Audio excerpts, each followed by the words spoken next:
नमस्कार विद्यार्थी मित्रांनो, मी प्राध्यापक सतीश शिंदे. डिपार्टमेंटल PSI पूर्वपरीक्षा 2021च्या अनुषंगानं या ठिकाणी आपल्यासोबत डिस्कस करणार आहे, चर्चा करणार आहे. आज आहे 31 मार्च तारीख. आपला जो डिपार्टमेंटल PSI पूर्वपरीक्षेचा पेपर आहे तो 16 एप्रिल 2022 रोजी आहे. हा पेपर 16 एप्रिल 2022 रोजी आपला हा पेपर. आपल्याकडे दिवसांचा कालावधी जर विचारात घेतला तर आपल्याकडे असणाऱ्या दिवसांचा कालावधी अतिशय कमी आहे, मोजका आहे.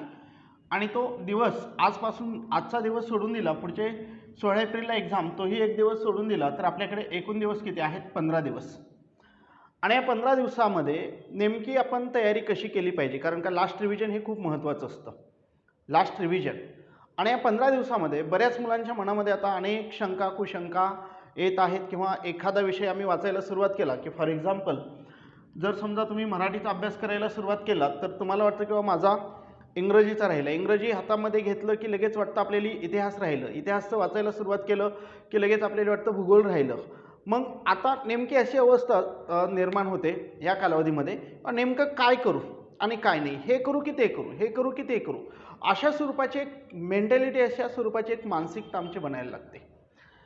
आणि म्हणूनच हा जो व्हिडिओ आपण तयार करत आहोत तो जाणीवपूर्वक तयार करत आहोत, किंवा मुलांची ही जी मेंटॅलिटी आहे ही मेंटॅलिटी आपल्याला स्थिर करायची आहे. या 15 दिवसामध्ये जे मुलं किंवा जे विद्यार्थी, जे परीक्षार्थी स्थिर मेंटॅलिटीनं अभ्यास करतील, स्थिर मेंटॅलिटीनं, आता ही मेंटॅलिटी नेमकी कशी असायला पाहिजे, किंवा तुम्हाला एकाच दिवसामध्ये आपले जे काही डिपार्टमेंटल PSIचे मुख्य जे 3 बीट आहेत त्या तिन्ही बीटांवर आपल्याला व्यवस्थितपणे काय करता आला पाहिजे, अभ्यास करता आला पाहिजे, त्याचं एक व्यवस्थितपणे प्लॅन करता आला पाहिजे. तर तो प्लॅन नेमका कसा असायला पाहिजे त्या प्लॅनच्या संदर्भात इथं मी डिस्कस करेल. हा नेमका प्लॅन कसा असायला पाहिजे, तर इथं दिवसाचं जे काही शेड्यूल आहे आत्ता बहुतांश मुलं मला वाटतं सुट्ट्यांवर आलेली असतील आत्ता, तर सुट्ट्यांवर आलेली असतील तर त्यांच्यासाठीचा प्लॅन स्पेशली सांगतो की तुम्हाला दिवसामध्ये दररोज डेली या तिन्ही घटकांना वेटेज द्यायचं आहे. त्याच्यामध्ये तुम्हाला दररोज मराठीचा पण अभ्यास करायचा, सोबतच इंग्रजीचा पण अभ्यास करायचा, आणि सोबतच GS जो सामान्य ज्ञान नावाचा घटक आहे त्याचा पण अभ्यास करायचा. यामध्ये मराठीचं जे काही शेड्यूल असेल, समजा दिवसातले तुम्ही 4 तास मराठीसाठी द्या, इंग्रजीसाठी 4 तास द्या, आणि उर्वरित जर तुम्ही 12 तास अभ्यास करत असाल तर समजा पुढचे 4 तास कोणासाठी द्या, GS साठी, किंवा तुम्ही आणखी पेक्षा जास्त 12 तासापेक्षा जास्त कालावधी अभ्यास करत असाल तर तिथं तुम्हाला आणखी जास्त वेळ GS ला वाढवता येईल, की GS ला तुम्ही आणखी प्लस 2 तास अभ्यास करत असाल, 14 तास जर अभ्यास करत असाल तर इथं तुम्हाला GS ला जवळपास 6 तास आणखी जास्त वेळ देता येऊ शकतो. या 6 तासामध्ये तुम्ही 2 विषय घेऊ शकता एकाच वेळेला, आणि मग ते 2 विषय व्यवस्थितपणे कव्हर करू शकता. तुम्ही पहा की मराठीचा अभ्यास करत असताना किंवा इंग्रजीचा अभ्यास करत असताना नेमका कसा करायचा. बऱ्याच वेळेस आपण काय करत असतो की पुस्तक घेतो आत्ता याही कालावधीमध्ये आणि पहिल्या पानापासून वाचायला सुरुवात करतो.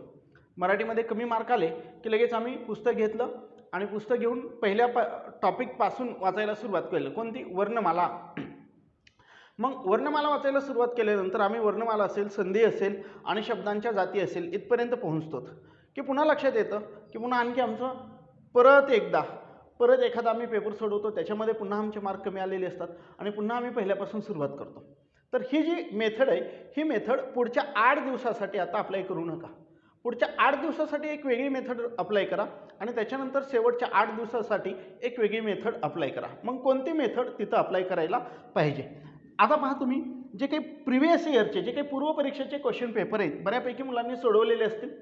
बऱ्याच वेळेस मुलं पेपर सोडवतात म्हणजे नेमकं काय करतात, माझा जो अनुभव आहे मुलांकडला आजपर्यंतचा, जो मुलांनी माझ्याशी शेअर केला तो अनुभव सांगतो की मुलं काय करतात, मार्केटमध्ये असणारी जे प्लॅनर आहेत, जे पुस्तक आहेत स्पर्धा परीक्षेच्या डिपार्टमेंटल PSIच्या अनुषंगानं जे काही क्वेश्चन पेपर आहेत ते क्वेश्चन पेपरचे बुक्स घेतात आणि त्या बुक्समध्येच काय करतात तर प्रश्नपत्रिका वाचायला सुरुवात करतात. प्रश्न क्रमांक 1 लगेच त्याचं उत्तर खाली दिलेलं असतं, आम्ही प्रश्न वाचतो आणि त्याचं उत्तर येत नसेल ना तर लगेच खाली पाहतो आणि इथं उत्तर पर्याय 4 असेल तर लगेच 4 नंबरच्या उत्तराला टिक करतो. आम्ही इथं प्रश्नपत्रिका सोडवत नाही आहेत, लक्षात असू द्या.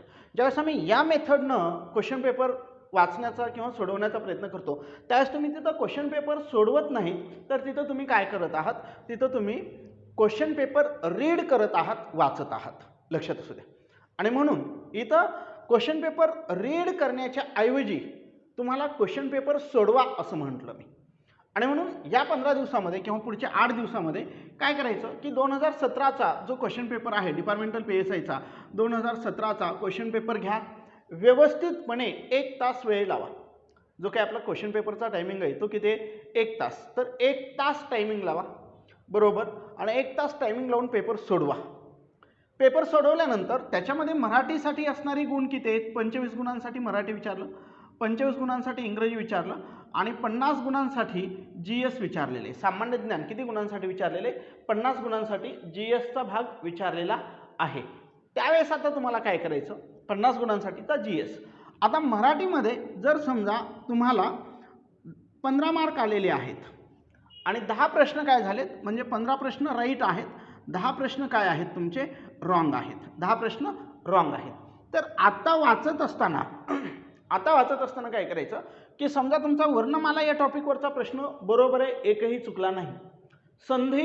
संधीमधलाही प्रश्न बरोबर आहे, पण शब्दांच्या जे काही जाती आहेत किंवा शब्दसिद्धी आहे, म्हणी आहेत, शुद्ध शब्द आहेत, याच्यामध्ये जर किंवा समास आहे त्याच्यामधला जर एखादा प्रश्न चुकला, समजा या 10 चुकलेल्या प्रश्नांपैकी एक प्रश्न तुमचा कशाचा चुकलेला आहे, तर समास या घटकावरचा प्रश्न चुकलेला आहे. तर आता जाऊन तुम्ही काय करा की आज वाचत असताना, पेपर सोडून झाल्याच्या नंतर वाचत असताना, रीड करत असताना समास हा जो घटक आहे ना, तो घटक व्यवस्थितपणे तयार करा. कोणता घटक व्यवस्थितपणे तयार करा, समास. समजा दुसरा जो घटक आहे तो शब्दसिद्धीतला आहे, तो शब्दसिद्धी हा घटक तुमचा चुकलेला आहे, तर तुम्ही काय करा की शब्दसिद्धी हा टॉपिक व्यवस्थितपणे कव्हर करा. म्हणजे याच्यातून काय होईल की पुढच्या पेपरमध्ये जर समास या घटकावर प्रश्न आलेला असेल तर तो तुमचा चुकणार नाही, म्हणजे ती चूक तुमची काय झाली, प्लस झाली. आणि म्हणून या पुढच्या 8 दिवसामध्ये आता याच मेथडनं अभ्यास करा की तुमच्या चुका कमी करत चला. चुका काय करत चला म्हटलं मी, चुका कमी करत चला. आणि ह्या चुका कमी करायच्या असतील तर तुम्हाला पेपर वाचून चालणार नाही, तर पेपर सोडवावे लागतील. आणि पेपर सोडवल्यानंतर या चुका आपल्याला काय करता येतील, कमी करता येतील. मग तसंच प्रत्येक विषयाचं आहे. इंग्रजीमध्ये समजा तुमचा डिग्रीतला प्रश्न चुकला असेल, डिग्री किंवा व्हाईस चुकला असेल तुमचा, क्वेश्चन टॅग चुकला असेल तुमचा, ॲज सून ॲज चुकला असेल तुमचा, तर तुम्ही काय करा की त्या दिवसामध्ये फक्त व्हाईस हा टॉपिक घ्या, त्याची प्रॅक्टिस करा. क्वेश्चन टॅग घ्या, त्याची प्रॅक्टिस करा. म्हणजे क्वेश्चन टॅगवर जर पुन्हा पेपरमध्ये प्रश्न आला तर तो तुमचा चुकणार नाही. तिथं 1 मार्क फिक्स आहे. क्वेश्चन टॅगवर कंपल्सरी प्रश्न विचारला जातो, व्हाईसवर कंपल्सरी प्रश्न विचारला जातो, डिग्रीवर कंपल्सरी प्रश्न विचारला जातो, टेन्स या घटकावर 2 ते 3 प्रश्न कंपल्सरी विचारले. हार्डली हॅड असेल, कॉम्प्लेक्स, सिंपल, कंपाऊंड, सेंटेन्स प्रकारे त्याच्यावरती आयोगानं प्रश्न विचारलेले. मग असं जर तुम्ही समजा पुढच्या 8 दिवसामध्ये 8 जरी टॉपिक व्यवस्थितपणे कव्हर केलात, 8 जरी टॉपिक, पण ते कशाला अनुसरून, क्वेश्चन पेपरला अनुसरून. क्वेश्चन पेपरला अनुसरून जर तुम्ही 8 टॉपिक कव्हर केलात तर इंग्रजीमध्ये 8 मार्क फिक्स आहेत ना तुमचे.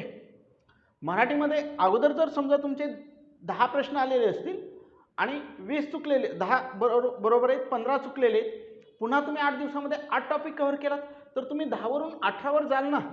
पण आम्ही ज्यावेळेस अभ्यास करायला लागतो ना, अभ्यास करत असताना काय करतो की घेतलं इंग्रजी व्याकरण आणि पहिल्या टॉपिकपासून सुरुवात केली.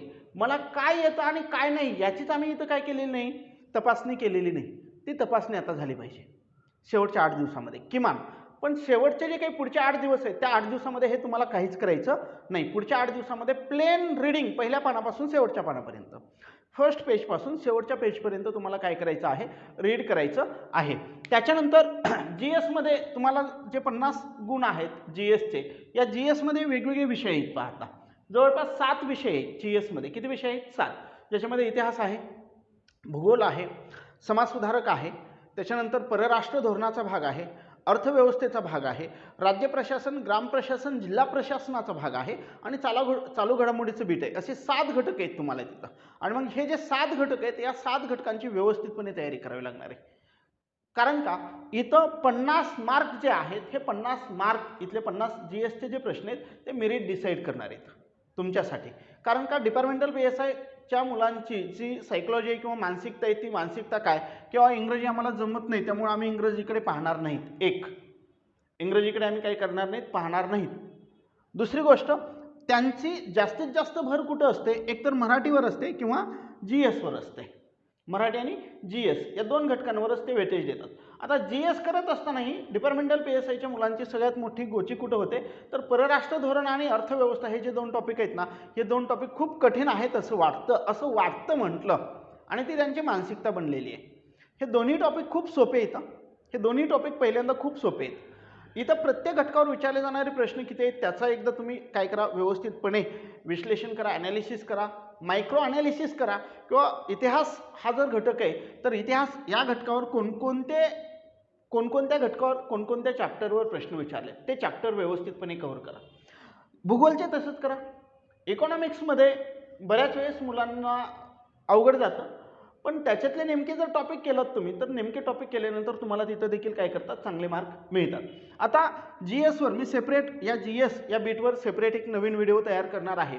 त्या नवीन व्हिडिओमध्ये GSची तयारी कशी करायची प्रत्येक विषयाची, की इकॉनॉमिक्समधले कोणते घटक महत्त्वाचे आहेत तेच घटक कव्हर केले पाहिजेत. त्याच्यानंतर आमचे इतिहासमध्ये कोणते घटक महत्त्वाचे आहेत तेच घटक आम्हाला कव्हर करता आले पाहिजेत. भूगोलमध्ये कोणते घटक महत्त्वाचे आहेत. नाहीतर आम्ही काय करतो की आम्हाला 7 मार्कांसाठी तो विषय विचारलेला आहे, 7 मार्कांसाठी 7 प्रश्न असतात त्याच्यावरती, आणि हे 7 प्रश्नांसाठी आम्ही जे सरळ सेवा PSIला जी पुस्तकं रेफर केली जातात किंवा राज्यसेवा पूर्व परीक्षेला जी काही बुक्स रेफर केली जातात ते बुक्स घेतो आणि त्याला अभ्यास करत बसतो. त्याच्याने तुमचे मार्क वाढणार नाही. तुम्हाला आपल्या परीक्षेला आपली परीक्षा म्हणजे कोणते, डिपार्टमेंटल PSI खात्याअंतर्गत PSI परीक्षेला नेमके कोणते टॉपिक महत्त्वाचे आहेत, नेमके कोणते घटक महत्त्वाचे आहेत ते माहीत असणं गरजेचं आहे. आणि त्याच्यावरती आपण पुढचे व्हिडिओ तयार करणार आहेत. प्रत्येक विषयाचा प्रत्येक सब्जेक्टचा एक व्हिडिओ तयार करणार आहे की महत्त्वाचे टॉपिक कोणते आहेत, महत्त्वाचे चॅप्टर कोणते आहेत, ज्याच्यावर कंपल्सरी आयोगानं प्रश्न विचारलेले आहेत आणि कंपल्सरी त्याच्यावर आयोगाकडून प्रश्न क्वेश्चन पेपरमध्ये देखील पाहायला भेटतील तुम्हाला. त्याचे व्हिडिओ आपण पुढे तयार करणार आहोत. पण लक्षात असू द्या, या पुढच्या 15 दिवसाच्या प्लॅनिंगमध्ये मी 2 टप्पे पाडायला सांगितले. 15 दिवसाचे एकूण टप्पे करायला किती सांगितले, 2 टप्पे. त्यापैकी पहिला जो टप्पा आहे हा पहिला टप्पा 7 दिवसाचा, त्याच्यानंतरचा पुढचा जो टप्पा आहे तो 8 दिवसाचा. या 7 दिवसांमध्ये तुम्ही क्वेश्चन पेपरच्या